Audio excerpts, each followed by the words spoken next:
Next, we're going to hear from Brian, and it's Rideshare Rec.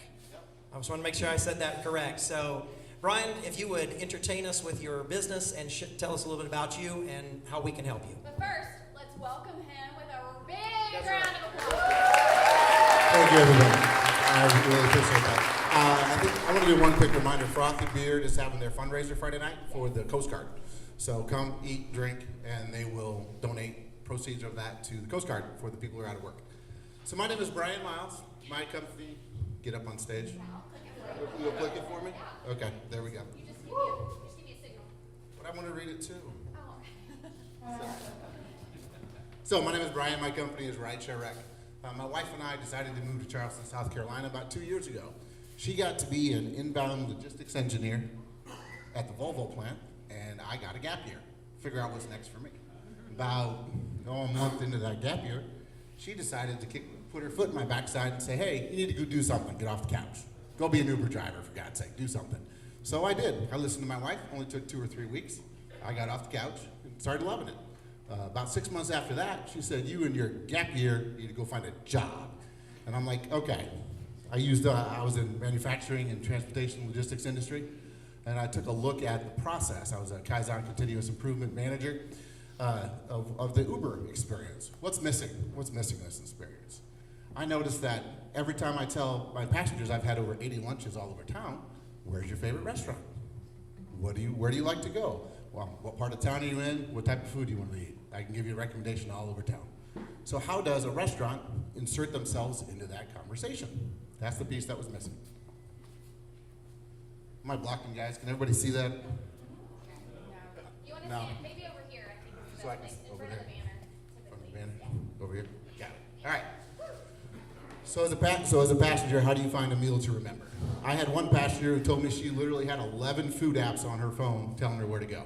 How many times have you looked at a 4-star restaurant and just been like, that was okay. I don't remember that. I'm not going to go home and tell my friends about that one. So what we do is we focus on the driver as a market influencer. We have a captured audience. Every time you pick somebody up at the airport, it's about a 15, 20-minute ride to their destination. If they're not from here, every single time they say, are you from here? Where do you recommend? So by a show of hands, how many people have ever taken an Uber or a Lyft ride? Okay, so keep your hands up if you've done that in a city that you've never been to before. Okay, has your driver ever told you where to eat? Keep your hands up. That's the majority in the room. Thank you, that's it in a nutshell. We focus on the driver as a market influencer. We help make them better guides to your city. So this is a quick snap of our app. It's being developed by Code and Trust over in Mount Pleasant. Patrick, Andrew, and Sam are part of the chamber. The Harbor Group, they're the cohort. They're leaders in the cohort. Go ahead and tap. So how do we get drivers to come and experience your food, service, and atmosphere? Our app will list rideshare-friendly restaurants that the drivers then come and experience your atmosphere and what you have to offer. So how do we get drivers to come to your restaurant? You offer them a 20% discount. By doing this discount up front, we help grow your business, and it's an authentic recommendation from the drivers. It's not okay, you bring me 10 drivers, and you get $10. It's truly, if they enjoy your restaurant, it's gonna be an authentic recommendation. It's a meal to remember, something that you're gonna tell all your friends, everyone around you. So when you're listed on the app, the drivers get a 20% discount. And then we have what we're calling buzz creators, a feature or event.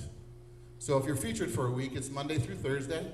First 10 drivers get free, and everybody else gets 50% off, just for those 4 days. How do we drive drivers to your restaurant? If you're a new restaurant looking to launch, how do you get buzz out into the market? It's a pre-launch party. They happen already. The event is if you're a small venue, or if you're a small venue or limited seating, only open for dinner, if you don't have the space to have a lot of drivers come in, we doing a special event, and we'll bring you how many drivers you want. You want 50 drivers, you want 20 drivers, you want 100 drivers, I could probably get you 100 drivers once this app comes to scale. So restaurant pricing, we have 3-tiered pricing. Restaurants are gonna start at $50 a month for 6 months. So it's a $300 investment up front. You're listed for 6 months. Tier 2 is a 6 months and 1 buzz creator for $400. Tier 3 is $700. You're listed for a year, and you get 2 buzz creators. Driver pricing. It's free for all drivers to get the 20%. All you got to do is download the app, create an account, prove that you're an Uber or Lyft driver. We go out, it's open source API. We go out and test to make sure they're a driver, an active driver, are doing what they're supposed to do. And then it's $4 for their buzz, for them to have access to the buzz creators each month. So what's our path forward? We want to grow exponentially. We want to try and be in 100 cities in 2 years. We want to grab the market. We're going to grab market share. So we have to create a turnkey operation in all the cities that we go to. Our sales process, our social media process, our advertising has to be really spot on. So that's what we're working on now. I have a team a marketing team I just brought on last night, actually. 3-member team that we're going to work on all those things. And then we're going to solicit market ambassadors and driver ambassadors. Market ambassadors are going to be individuals who already sell to the restaurant industry. Food, beverage, alcohol, wine, and beer. They already know the people who are buying. They know the people, the sales cycle, all that good stuff. And they just want a side hustle. So they're going to get $100 when they sell to a restaurant. Drivers are going to get $50 when they recruit a restaurant. That whole sales speech has to be spot on, so we're working to develop that. Some common questions. ROI, not just giving away free food. We could do one at a time, but that's okay. Go ahead. Go ahead, go to one more. One more, we'll get through them all up there, yeah? All right, so ROI, not just free food. How do you know you're not just giving away free food to drivers? Well, drivers are prompted on a daily basis, and when they redeem, to list all the restaurants that they're recommending, the conversations. That's also a trigger for them to have your restaurant in the top of their mind. Saying, yep, I remember this one, I remember that one. I did this one 3 times, that one 4 times. And then there's also a spot to say, yep, I took someone straight to your restaurant. I diverted them. I took someone from home team last week, took them to Rodney Scott's, voted one of the best barbecues in America, by the Food Network, if you haven't heard. My driver didn't talk to me, or my driver doesn't know the city. Driver didn't talk to you, can't really do much about that. I can't influence everyone to talk to everybody. But if the driver doesn't know the city, I help them become better market experts, better guides to the city. For here in town, I need to know where to eat in Folly Beach, James Island, Sullivan. I mean, you got to know downtown, you got to know Daniel Island, all these different locations. Just depends on where the passenger's at. So why do we focus just on restaurants? We're looking at this point in time, at the size of market. There's about 2,000 restaurants in Charleston. There's about 50 activities outside of restaurants to do in Charleston. There's quite a bit to do here, but we're looking at size of market. There will eventually, after we get past the beta test, we're in development now. We're going to launch in the next 6 to 9 months here in Charleston and Houston. My sales manager is in Houston, and it's also a good food city and a good market to launch in. What do we guarantee? I don't guarantee your restaurant's going to come up in every conversation. If the passenger wants to go to a barbecue place, I'm not going to flip them to a seafood place. But if there are 20 barbecue places in town, and I know 5 of them because I've experienced what they have to offer, if I want to talk about Lewis, Rodney Scott's, Melvin's, where do you want to talk about smoked barbecue?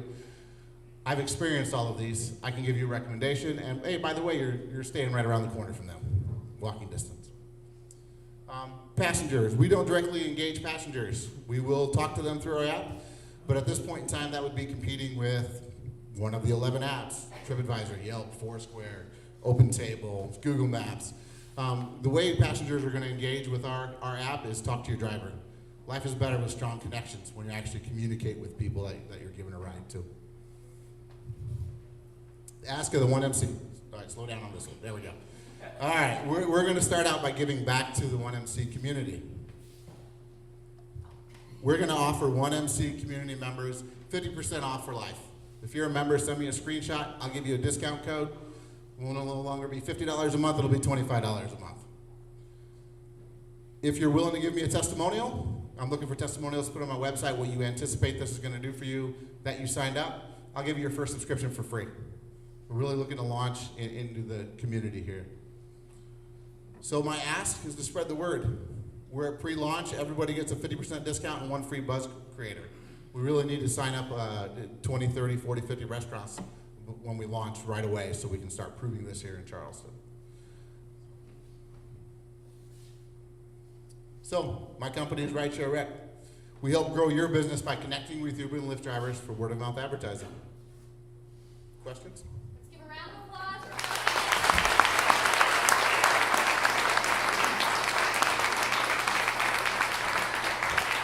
we're John goers, There's one here. Oh, sorry. Okay, so raise your hand if you have. I'll run. You need to run? You got it? Oh Okay. yeah, I'll get my steps in. All right. Hello. Good morning. I'm Audra. Great presentation. Thanks so much for sharing that Thank with you. us. So 2 questions. First, right now downtown, especially, you have a situation where you'll have folks in the restaurant businesses that will offer to concierge desks, different tour companies, hey, give out our coupons. You'll get a little card for every person that brings in one of the coupons. You get $1 on your card. So it's basically sort of I don't want to call it like a one-up. It's sort of a different process. Yes. You send 10 Yes. people in here, then you get your $10 lunch for free. So first, how do you sort of compete with that model? And then secondarily, you mentioned barbecue, for instance. Charleston's a pretty good town for barbecue. Charleston's a pretty decent town for seafood. What do you do Southern food. I mean, we can yeah, keep going. what do you do when the platform sort of floods and all of a sudden you've got 25, low country or soul food restaurants that are all good quality? How are you kind of delivering to that market? Sure. Thank you for the question. Those are all good questions. The concierge are pay to play, really. You give them a coupon, you bring that in. That's not scalable, right? I can't get 2,000 Uber drivers to have coupons for one restaurant. So we focus. We're something different. We're a rideshare influencer marketing, right? If you have a YouTube channel and you have 1 million followers, you get paid to talk about stuff all the time. Rideshare drivers have a captive audience. So by benefiting them up on the upfront, come experience my restaurant, try it, do these different things. I'm going to talk about your restaurant, and the restaurants will get feedback of how many times they're being recommended on a weekly, monthly, and 6-month basis. So that's their return on investment. And you want a driver to come in. I'm going to limit them to having 1 discount every 2 weeks in a restaurant. You want them to come back every 2 weeks because that means they like your restaurant. That means they're talking about you. These conversations are already happening between the driver and the passengers. Concierge to the city. That's basically what we are, right? So the coupons aren't really scalable, and then you're going to give a driver a discount. You're going to give this person a discount. Where does that end? It's a telephone game when you get outside of the word of mouth, which is our niche. You asked me about flooding with the types of restaurants. We're going to limit it to 200 restaurants in a market. If you have a meal to remember that someone's going to talk about, the drivers are going to talk about you. If you only see drivers showing up one time to your restaurant, you probably don't have a meal to remember. So they're going to go find the ones that do. And in doing so, it's what part of town, right? So downtown there might be one type of restaurant. On James Island there's one type of restaurant. In Folly Beach, you need to be a market expert. I have had 80 lunches. Do I remember all 80? Can I recommend all 80 of those restaurants? No, but I can remember 20. Probably 10, 20 restaurants a driver's going to recommend. So that every time you give them that 20% discount, you're reinforcing that image in their mind of what they had. So the 200 restaurants, is that a first come, first served type of thing? Yes. Or is that more of a quality control? Hey, these guys are the most memorable, so you guys are the ones that are going to be on the platform. Yeah, there will be feedback loops from the drivers, and for the restaurants, the feedback on the drivers also. And it will be a first come, first serve to start with, and then as we reach the scale and people are going to fall out, they're going to go, this doesn't work for me, this is not right. Well, you probably don't have a meal to remember, right? We want the best in the city. When a passenger asks me for a meal to eat like a local, how do they get away from the tourist traps? How do they eat the really good food for a little less price, right? Or I want to go to Halls. What's alternative to Halls? Peninsula Grill, so on and so forth. When that driver has that experience, it can convey a personal recommendation. When I tell you that I've had the duck confit club sandwich at Tattooed Moose, that's a top 5 thing I've ever eaten in my life, you want to go to the Tattooed Moose. And that's just one thing on the menu. Everybody talks about their Thanksgiving sandwich is amazing. They've never had the duck confit club sandwich. So when I convey that to a passenger, they want to go there. That was a long answer.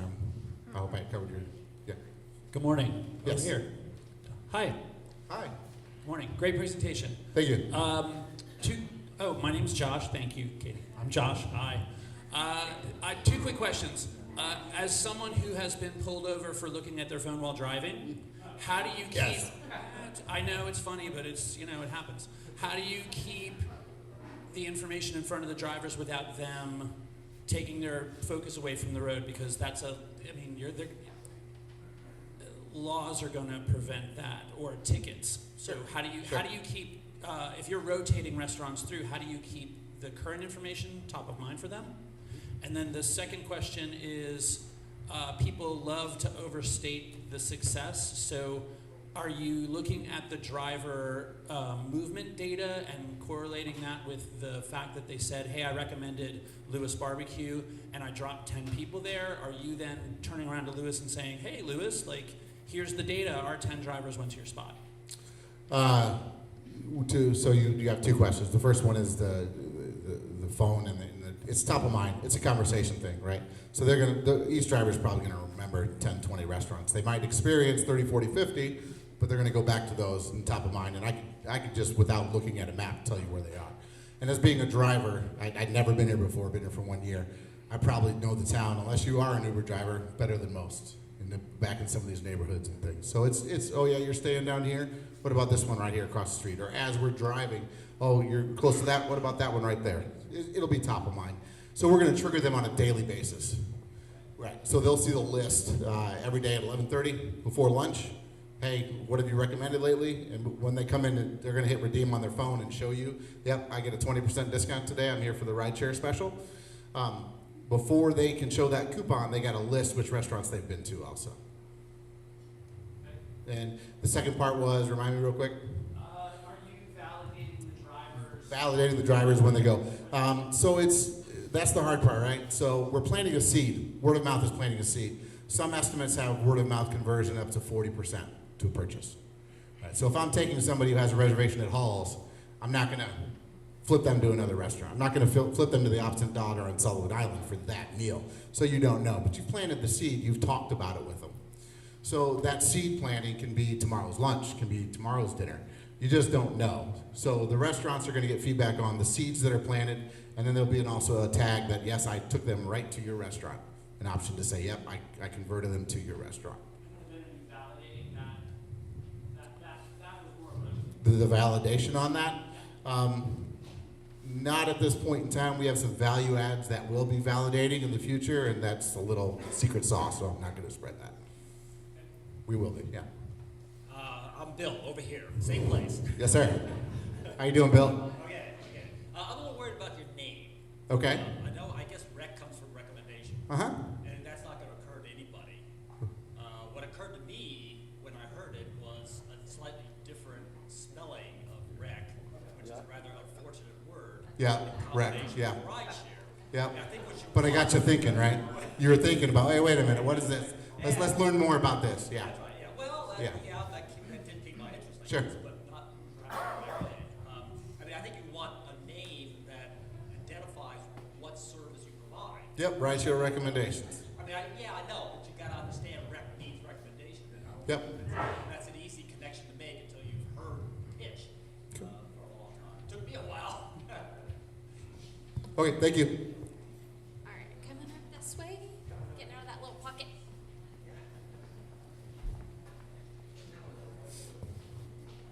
Good morning, Whitney McDuff. Great presentation. Thank Everyone you. loves to feel like a local, so I think you're on to something here for sure.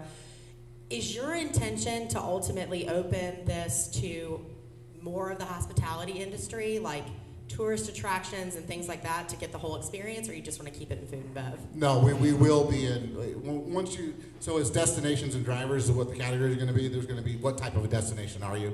During our beta and our initial launch to prove it, we're just grabbing the largest market and then we'll niche in front of that. And I will take attractions already, but my app, 20% discount is not what you're going to want. If you go down to a carriage company, you're going to want a free ride for yourself and your spouse, right? Because to really get that experience, or for their family.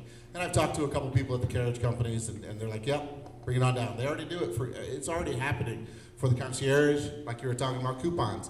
You know, when someone recommends a restaurant and they work right there, how do you scale that, right? Because the driver's not going to walk around and have a pamphlet of coupons that they're going to hand out to everybody, because that's not authentic. An authentic recommendation is, I've experienced this, I think it's this, it's great, good food, great times, you should do this. You should go out to Fort Sumter, you should use this carriage company, those types of things.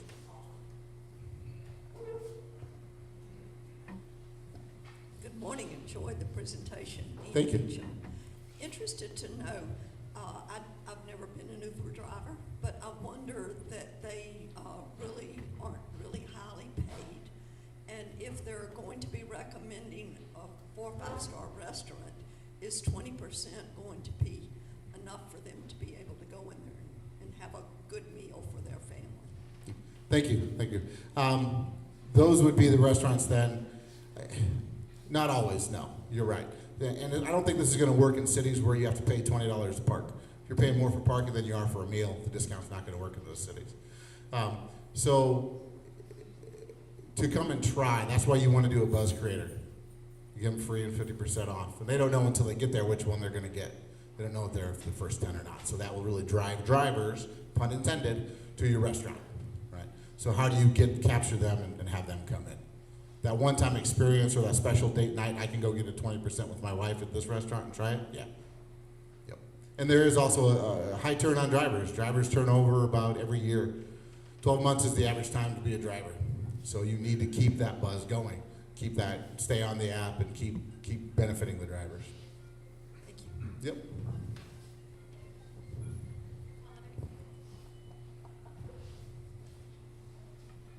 Hi, love the concept. Question for you, from a rider perspective, you know, I go to a lot of cities and I'm the one that talks to Uber drivers, and I ask them, okay, give me the best spot for barbecue, right?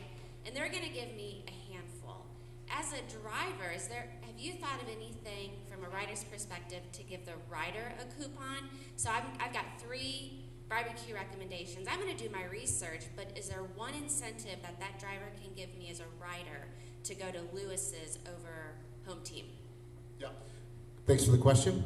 That you can get coupons online, Groupons. You can get coupons through TripAdvisor. It's out there. Nobody uses it. There's lots of restaurant recommendation apps that will do that. You can spiff the passengers. So our niche, what we focus on is the driver as a market influencer. So we're not trying to have him get a discount and then everybody else get a discount, everybody recommend, because you're playing the telephone game at that point in time. How do you keep track of that? Unless the passenger downloads an app, then the server downloads an app, or is it the shift manager, or is it the owner? How does that information truly get back to the source that proves that it's a fundamental truth? So, thank you. Did that answer your question? Okay.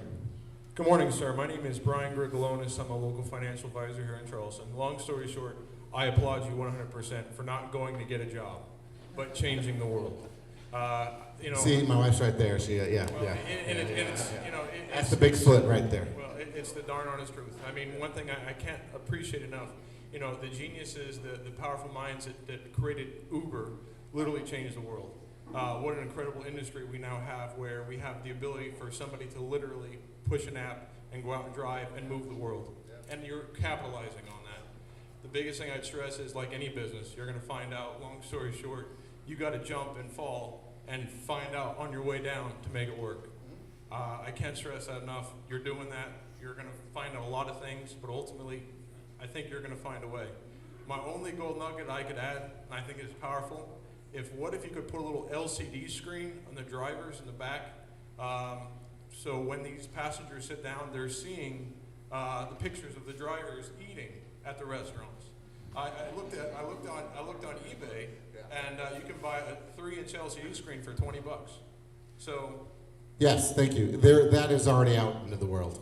Rideshare advertising is in 2 forms in its current form. It's estimated to be a $2 billion industry of putting a tablet and displaying pictures as you're geolocated as you drive down the road. That doesn't mean the driver's going to recommend it just because there's a restaurant stored up there. I'm sorry, but Hyman's is not the best seafood in town. And they're advertised all over. Well, all I can tell you is they're good, they're not the best. Well, have at it. I really do think you're onto something awesome. Ultimately, Uber is going public, if everybody knows. It's a big stock that's going to be offered in the fall. Yeah.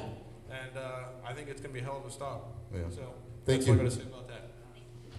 All right, we have time for one more. Okay. Maybe 2 more. We'll see. Hi, Bob.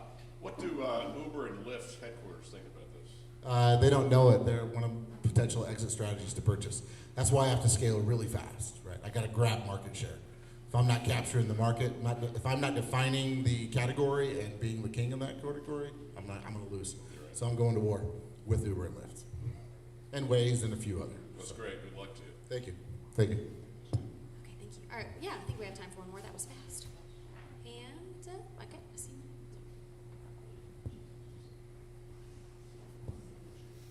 I used to be a chef before, so I'm thinking from the restaurateur mindset. You're going after genuine referrals rather than incentive referrals. What is going to stop the restaurants from knowing your drivers and eventually giving them more than the 20% off, giving them more of an incentive referral rather than a genuine referral? Nothing.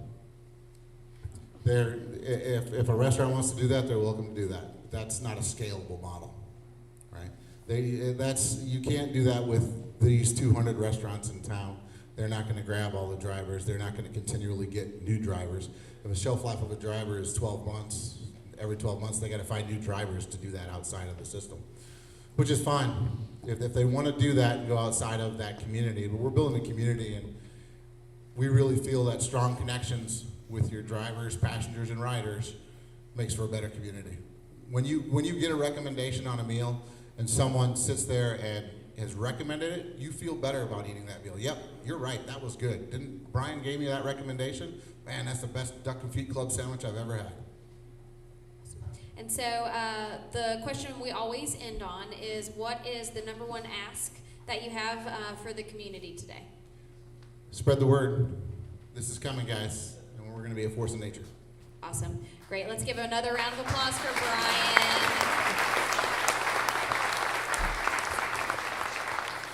Thank you so much.